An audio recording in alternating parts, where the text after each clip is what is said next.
Sir, ಈಗ Bidadi township ವಿಚಾರಕ್ಕೆ ಸಂಬಂಧಪಟ್ಟಂತೆ ವಿರೋಧದ ನಡುವೆ ಅಧಿಸೂಚನೆಯನ್ನು ಹೊರಡಿಸಿದೆ. ಯಾರು ಹಿತಾಸಕ್ತಿಗೋಸ್ಕರ ಇದು? ಇಲ್ಲಿ ಇವತ್ತಿನ ಈ ಒಂದು ಬಿಡದಿಯ ಟೌನ್ಶಿಪ್ ವಿಷಯದಲ್ಲಿ ಇಲ್ಲಿ ಯಾರ್ದ ಹಿತಾಸಕ್ತಿ ಅನ್ನೋದಕ್ಕಿಂತ ಹೆಚ್ಚಾಗಿ ನಾಡಿನ ಹಿತಾಸಕ್ತಿ ಅನ್ನೋದಕ್ಕಿಂತ ಹೆಚ್ಚಾಗಿ ಇದರಲ್ಲಿ ಇರ್ತಕ್ಕಂಥ ಕೆಲವು ತೀರ್ಮಾನಗಳೇನಿದೆ, ಲ್ಯಾಂಡ್ ಗ್ರ್ಯಾಬರ್ಸ್ಗೆ ಮತ್ತು ರಿಯಲ್ ಎಸ್ಟೇಟ್ ಬಿಸ್ನೆಸ್ ಮಾಡ್ತಕ್ಕಂಥ ವ್ಯಕ್ತಿಗಳಿಗೆ ಮಾಡ್ತಾ ಇರ್ತಕ್ಕಂಥ ಕಾರ್ಯಕ್ರಮ. ಅವರು ಕ್ಯಾಬಿನೆಟ್ ನೋಟ್ ಇಟ್ಟಿರ್ತಕ್ಕಂಥದ್ದನ್ನೇ ನಾನು ಬಹುಶಃ 17ನೇ ತಾರೀಕು ನಿಮಗೆ ಸುದೀರ್ಘವಾಗಿ ಎಲ್ಲ ವಿಷಯಗಳನ್ನ ಪ್ರಸ್ತಾಪ ಮಾಡ್ತೀನಿ. ಇಲ್ಲಿ ಬೆಂಗಳೂರು ನಗರದ ಅಭಿವೃದ್ಧಿ ಇವತ್ತು ಯಾವ ಪರಿಸ್ಥಿತಿ ಇದೆ ನೀವೇ ನೋಡ್ತಾ ಇದ್ದೀರಿ.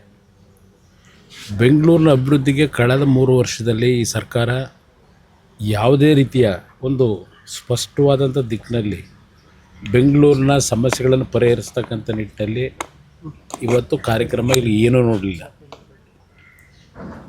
ಬೆಂಗಳೂರಿನ ಒತ್ತಡವನ್ನು ಸರಿಪಡಿಸಬೇಕು ಅಂತ ಹೇಳಿ ಬಿಡದಿ ಹತ್ರ ಮಾಡ್ತಾಯಿದ್ದೀವಿ ಅಂತ ಮುಖ್ಯಮಂತ್ರಿಗಳು ಹೇಳ್ತಾರೆ.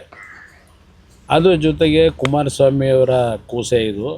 ಆದರೆ ಇದು ನನ್ನ ಒಂದು ಈಗ ಅದನ್ನು ಕೈಗೆತ್ಕೊಂಡು ಮುಂದುವರಿಸಿದ್ದೇವೆ ಅಂತಕ್ಕಂಥದ್ದೇನು ಹೇಳ್ತಾರೆ.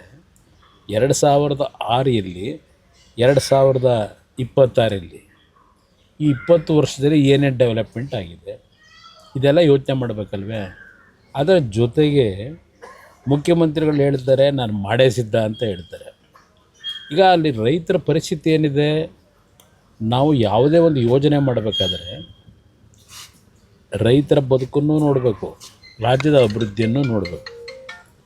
ಇವತ್ತು ನಾವು ರಾಜ್ಯದ ಅಭಿವೃದ್ಧಿಗೆ ಹಲವಾರು ಸರ್ಕಾರಗಳು ಭೂಸ್ವಾಧೀನ ಪ್ರಕ್ರಿಯೆ ಮಾಡಿರ್ತಕ್ಕಂಥದ್ದು ನೋಡಿದ್ದೇವೆ.